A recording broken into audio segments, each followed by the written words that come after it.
Hey there, Bob from Oregon's Constant Gardener. Welcome to the OCGFAM show, part 2 of Viewer Questions 21. Enjoy.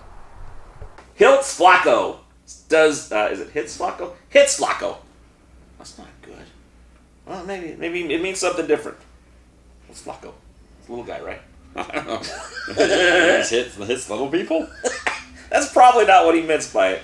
That's probably mints. We're just gonna get the thing. He was talking about Photo Plus. He says, "Does this replace fish shit?" Oh no, different. No, different thing entirely. Yeah. Well, yeah. I mean, from what? Yeah. No, Photo Plus has a lot of pea fixing bacteria in there, and it's a much wider consortium of phosphorus fixing and flowering type bacterium. Fish shit, I'm not that familiar with. I mean. Yeah. Because we don't use it, I don't have it, I have nothing against any of it. But it's not a phosphorus fixing bacteria. It's kind of more of a general purpose one. I mean, if you like your results from fish shit, definitely by all means still rock it. But Photo Plus and the transition and adding the veg into flowering and mid-flowering, I would take that over a lot of microbial products in the market today. Back when IBM was a huge deal, when they would talk to someone trying to sell them on it, they would say nobody ever got fired for choosing IBM. I kind of feel like Photo Plus is that way. Yeah. Nobody ever went wrong by putting Photo Plus into something. It's really hard to. And yeah, I mean, I've talked to a lot of people. Fish shit's really big in the Midwest. I see that. I mean, it's from back there. It's kind of like we're kind of big on the West Coast because it started out. Yeah. Built a fort, So. Yeah, it's it's hit or miss. I got customers who swear by it, and I got customers who's hit or miss. Nobody says it sucks. So I've not heard anything like that. Never heard bad. No. I just have heard indifferent or it's the shit. Yeah, but will it replace Photo Plus? I would not replace. I mean, Photo Plus is its own thing. Yeah, it's. Well, like we have. It'd be like, it'd be almost like we have getting rid of Mammoth P to put Azos in. It's not the same. It may be, kind of the same kind of thing, but it's not the same thing in any way. Yeah. No. Okay. Keep the Photo Plus. Jay Bresh, question about the salt. Now I'm wondering about this myself because I really don't have a handle on the salt thing.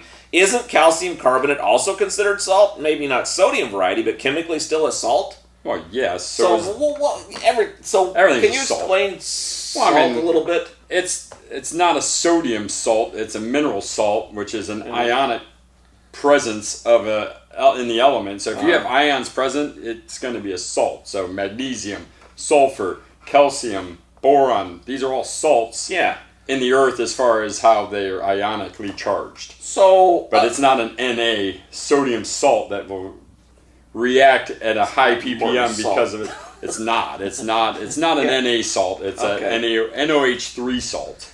Okay. And so it's a mineral salt. So yes, by definition, it's a rock salt. In reality, it's a very mild, non-reactive salt. So when we say salt growing, what we really mean by that is petroleum-based salts that are soluble salt powders that don't need microbial activity to solubilize them. They just need water. Water-soluble salts are the salts we usually speak of when we're like, don't be a salt grower. Something like how carbon is kind of a catch-all word for things, or vegetable is a catch-all word for things. Yeah, carbon is this big of a definition behind it. Yeah. Salt is the same thing, but if you can't take limestone and add water to it and make it a soluble salt. Right. That would be an Na salt, and this is an NaOH3 salt, and that is not going to solubilize unless you have acids.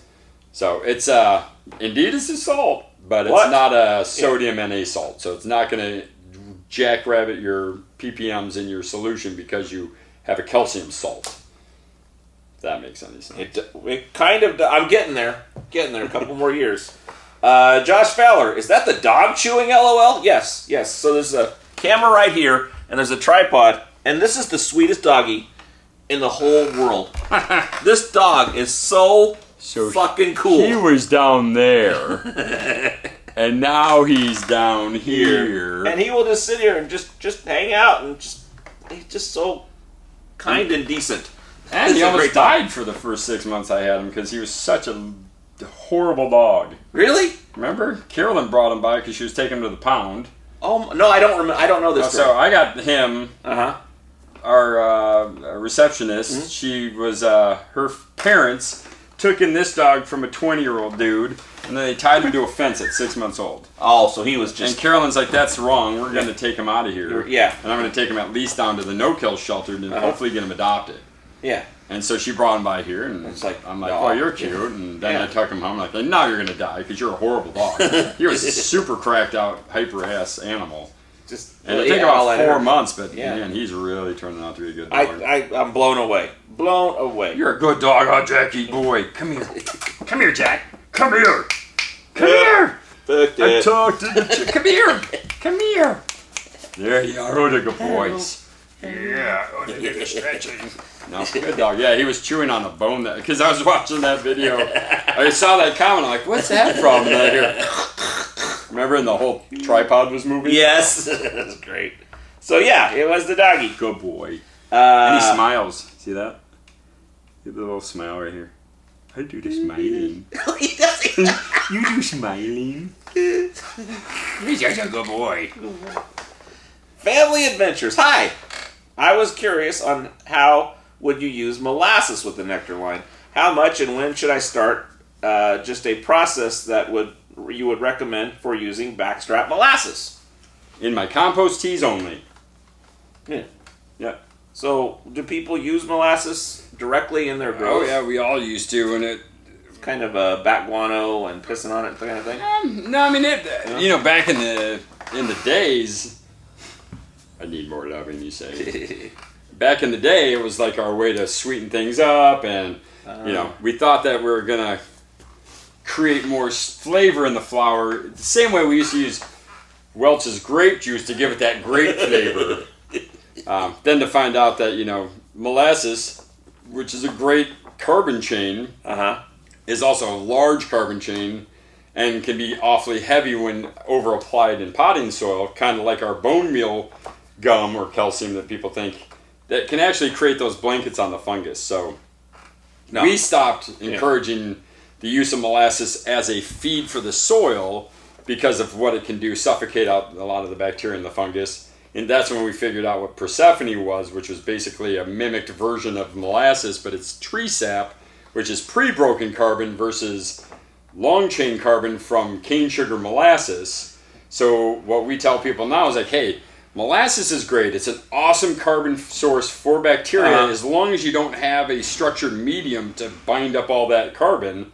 Instead, if you have it free-flowing in a compost tea, that molasses is now solubilized. It's moving freely within the water. The bacteria from your compost is jumping on this, consuming it, breaking it down, breeding with it, and then breaking all that carbon down before you actually water it into the soil. So the best way to make a lot of bacteria in your microbial compost teas is to add molasses as the food source, because it's going to be completely broken down by the time you go to water it into the soil. But if you're just taking molasses, watering it into the soil, that will often start suffocating and choking out the living organisms in your soil because of the long chain carbons. So a tree is a carbon processing machine. Well, everything is.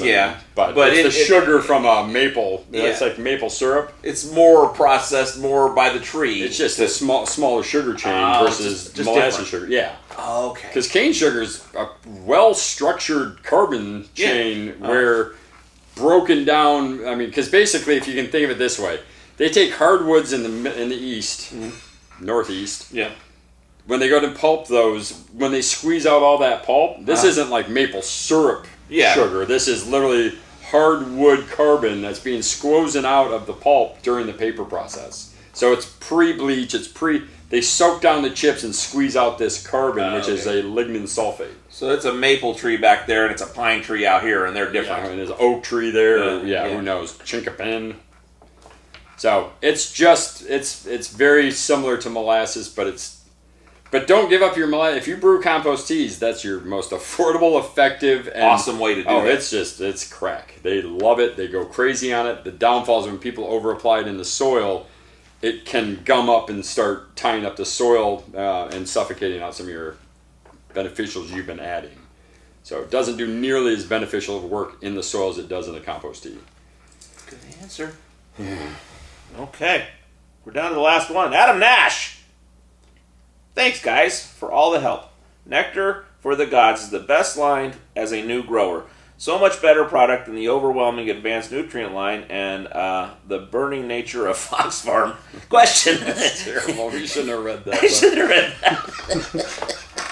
But hey, thanks. You clearly haven't gone hard on the chaos yet. These don't necessarily what was that thing they used to say on the news? Doesn't necessarily represent the views of the station or the ownership. Yeah. We're not denying it. If you had to do a purchasing order for which nutrients to buy first and which not a purchasing order, the order you would purchase these in of the nutrients, what would you buy first and what would you consider optional? And you made like a little thing. I did. I emailed him back, and it's funny because then this came up today.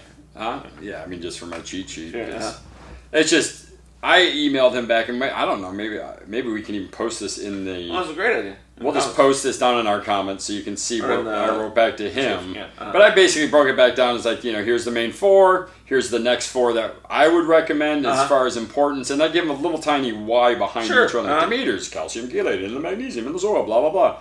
And then I break it all the way down to we get into like Pegasus, Hygeia, and the last 2 I recommend are Chaos and Hades.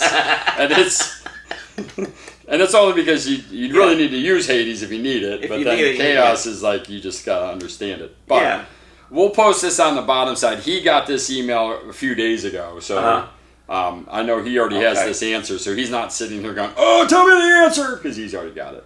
But we'll put it down in the comment line on why, and maybe we can... I'll make a little show of this little section too, and then people... Yeah, it might be interesting if people might have a comment about that, and then we can create a better show from that. Okay, that's a great idea. But we'll put this down in the comments. You guys look it over, add to it, take away from it, tell us what we did wrong or right, or what you do differently. That'd be interesting. Okay, this is a project then. It's not that big. Well, no, I mean, but it's a thing like I can do something with this. This was good. But I have another one, is the bloom. We talked about doing a bloom episode, and we never do. Do we need a bloom episode, or we kind of covered it, or what do we... Where do you think we are with talking to the audience about bloom that we were not 3 or 4 weeks ago? I lived this, so I got it in my head 24/7, so I'm not really sure. All right. Yeah, I don't know. Where are we at? Because it's also, September 22nd? Well, bloom is timeless in people's minds. They like to talk about it, think about it. That's true. Because they may not be doing it. Well, I always see it as like right now is the time of year you should be heavily feeding outdoors your bloom foods because you probably got 4 more weeks before flowering's done. And what would those be if you were outdoor right now? What would you be pushing? Depending on genetics, but for sure Herc. I'd be pushing that a little bit harder. Aphrodites for flavor. And the Circes, I'm really liking that one for just developing fruit. If you're trying to get that, more diesel-y, gassy, then you'd be adding the Tritons in there, maybe taking the Herc down a little bit. Persephone in there to feed those microbes to make sure that they're cycling all these other calcium forms you're putting in there to enhance your bloom. And then if you're comfortable with Chaos, this is a good time to start working the ramp on the Chaos, Herc, Circes combo to try to push for weight, because that's really your answer to weight. How does that work with Circes into those 3 things there as a percentage of? I mean, so like I still follow the Herc only. So if I'm at the 1 to 6 with Herc, then everything else is just on top of Herc. Okay, but you would throw some Circes in for sure. You would pick that out. You would pick that out of the lineup. Like, hey, come on up, Charlie. Now I would definitely be. The solubility of that and the reaction, and really like the early stage flowering with Circes, the way it just encourages that plant to start fruiting so soon is so cool. And that's what I get a lot is people like, man, I started using that in a veg, and right out of the gate my flowering cycle's faster. I mean, not completion, but the beginning, which means starts earlier, you get more. Because, I've always wondered about that. There were some people that made some claims about that they were finishing faster. And I'm like, well, why would you want to finish faster? Yeah. So you changed the genetics with this somehow? That's weird. So, I mean, you might want to start earlier, though, to get more, to pack more on. Well, and then this one is a pig in Missouri. Jesus. Yeah. So he's happy with the new solution. Have you seen Troy, or that, when Brad... You know when Brad Pitt's Hercules in Troy and he fights that guy at the start? That guy, the giant? Remember the giant guy? Oh, yeah. That looks like the giant guy. But that giant guy were a plant. It'd be pretty fitting to who he is. We got the big yoke thing going on. No, that's a beast. Yeah. They produce. Wow. But yeah, that seriously is something else it helps develop them, so... I wouldn't be sleeping on that. I'd be getting your stores to pick that one up, or if they haven't had it, then they're way behind. Yeah. Okay. Yeah, buddy. We're good. That's a show, eh? That's it. That's all I can do. You gotta get it. I got the dog. Oh, Jesus, I just stepped on his tail. Oh, no. Oh, my God. I don't get mad. It's the OCGFAM show. Maniacs.